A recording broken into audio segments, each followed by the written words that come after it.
Marty, you're up. Okay, thank you.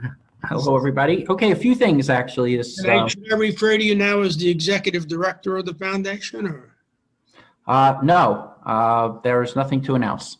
Oh, We will have actually a meeting on that in Thursday evening internally. Oh, okay. Okay, so nothing to report. Okay. Okay, on the advocacy front, we actually had a meeting of our new Public Lakes Alliance of New Jersey today, which Colleen participated in. Hopefully that is, the first steps in a statewide group that will lobby and really bring support from all over to the state to the funding and cause of public lakes. In fact, someone from Fred's office also participated in that. We appreciate. So, it's taking baby steps, but it's getting there. It's even has its own logo now. So, we're looking to bring in other lakes that are, in that public lakes arena slowly and put this together. We had our last meeting with the mayors on the 16th, which has become pretty much like an every other month meeting, and it's been very productive. Ron, you and Colleen normally participate in that. We have our next update meeting with DEP, which the mayors and the administrators and Ron and Colleen will be participating in on Thursday with a full schedule of topics to discuss with DEP. And our Coalition for the Delaware River Watershed actually named lakes as their one of their 5 priorities for the year to support and lobby for statewide. That's important because that includes organizations like Audubon, League of Conservation Voters, a lot of groups with a lot of horsepower.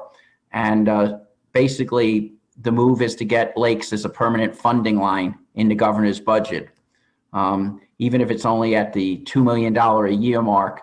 And that also would be similar to what we almost had last year, would be a person within DEP that sole job is lakes management for the state. So there's a single kind of point of contact and focus within DEP for lakes. So hopefully some progress will be seen there. And actually next week for the Coalition for the Delaware River Watershed, which of course Lake Hopatcong is part of, is their annual State House Week. Since you can't go down to Trenton and talk to your legislators, it's all being done by Zoom. So there'll be, as of last note, there will be 16 calls, and that's only increasing. And there again, lakes will be a priority for everyone that talks to the legislators. So hopefully some good news coming there, and lakes will finally get, the resources it really should have had for years. On the education front, the intent is to put the floating classroom in the lake next year, even if we cannot service schools in the spring semester, but just to have it there for educational purposes. And hopefully by summer, we can have a full adult program. I see Donna's on tonight. That kind of falls under her.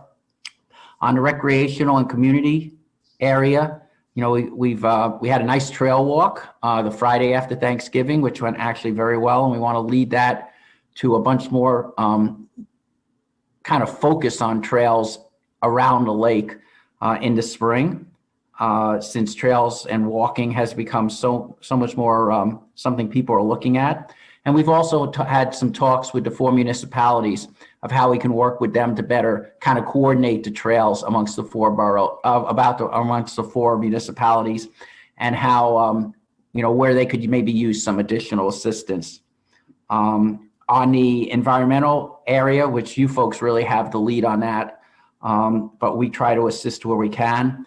There's a good focus, and Colleen's your best point of contact on that for really, I'll say parks and streams right now, since that may be part of the NIFWIF application.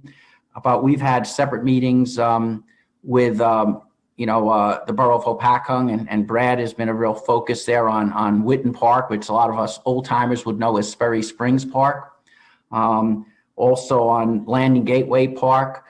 We've had some discussions, Rich, with the mayor and the administrator of, what we might be able to do to finally get that land transferred from DEP. And that's going to come up on Thursday's meeting.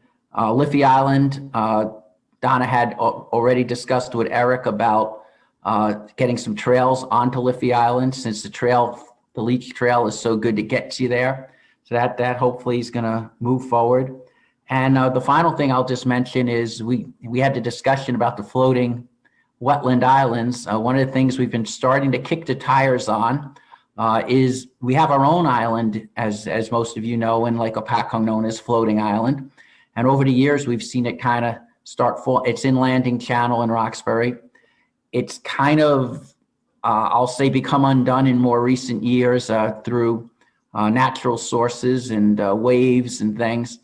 So we're looking at the possibilities of whether the same basis that we use for floating wetland islands can be used there as kind of a natural restoration of that island, and see if DEP might go along with it. And one of the real benefits of that could be, we've been talking about possibly dredging Landing Channel for a long time.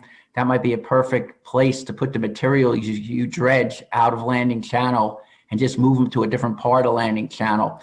DEP has not usually looked highly upon ideas like that, but we're going to try to, take that back up and see if we can have some meaningful dialogue, since it'll allow us to put in floating wetland islands. Maybe we can do something like this that's a little more creative, restore something that's already in the lake, and also bring that benefit of, cleaning out some of the phosphorus that's already in that part of the lake. So kind of some fun stuff that we're working on, and I'll be happy to take any questions.